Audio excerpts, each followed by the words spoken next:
Hi friends, best electronics Kayalpattinam. இந்த ஒரு Samsung board வந்து ஃபுல்லாகவே ஹை வோல்டேஜில் எரிஞ்சிடுச்சு. கீழெல்லாம் ஃபுல்லாக கருப்பாக கார்பன் ஆகி போய் இருந்தது. எல்லாம் க்ளீன் பண்ணி வச்சிருக்குது. ஒயர்லாம் வேறு, பிரிண்டர்லாம் வேறு ஒயர் போட்டு கனெக்ட் பண்ணியிருக்குது. பவர் சப்ளை ஃபுல்லாகவே எரிஞ்சிடுச்சு. அதில் பார்த்தீங்கன்னா ஐபிஎம் வந்து வெடிச்சிடுச்சு. வேறு ஐபிஎம் மாற்றிருக்குது. MOV, power IC, fuse, disk எல்லாமே போயிடுச்சு.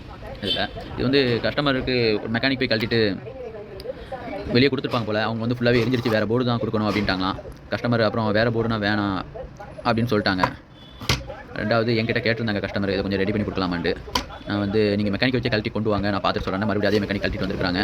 இப்போ நம்ம இதை எல்லாமே மாற்றி ரெடி பண்ணிட்டோம். நம்ம வந்து ஸ்பேர் வந்து எல்லாமே வாங்கி வச்சுருக்கோம். கொஞ்சம் கொஞ்சமாக ஆர்டர் பண்ணி வாங்கி வச்சுருக்கோம். நம்ம உடன்குடியில் சந்தோஷ் எலக்ட்ரானிக்ஸ்னு ஒரு ஷாப் இருக்குது. அவங்க தான் நம்மளுக்கு ஸ்பேர்லாம் வாங்கி கொடுக்குறாங்க. கொஞ்சம் நிறையா கெப்பாசிட்டர், ரிலே, ஐசி எல்லாமே வாங்கி வச்சுருக்கிறோம்.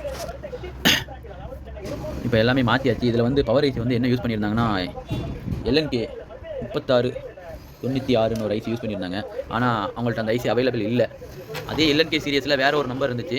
அந்த நம்பரை நம்ம இப்போ இந்த போர்டில் ஃபிக்ஸ் பண்ணி இப்போ ஆன் பண்ணியிருக்கிறோம்.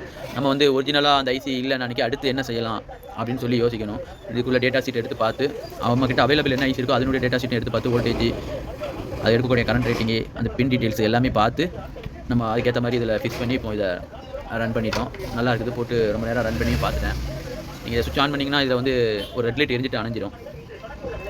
அதுக்கப்புறம் ஒரு 3 நிமிஷம் கழிச்சு தான் ஆட்டோமேட்டிக்காக உங்களுக்கு கம்ப்ரஸர் ரன் ஆகும். நீங்கள் 3 நிமிஷம் வெயிட் பண்ணி பார்க்கணும். எரர் இருந்தாலும் 3 நிமிஷம் கழிச்சு உங்களுக்கு தெரியும். ரெட் லைட் மறுபடியும் எரிஞ்சிக்கிட்டே இருந்ததுன்னு சொன்னால் உங்களுக்கு கம்ப்ரஸர் ரன் ஆகிடுச்சுன்னு அர்த்தம். இல்லைனா ஒரு 2 டைம்ஸ் 3 டைம் 5 டைம்ஸ்னு எரர் ஆகும். அது என்ன எத்தனை டைம் லிங்க் ஆகுதோ அதுதான் நம்மளுக்கு எரர். கம்ப்ரஸர் நல்லாவே ஓடுது, ஒன்றும் பிரச்சனை இல்லை. ப்ரெஷர்லாம் நல்லா இருக்குது. செக் பண்ணிட்டோம். Okay, thank you friends.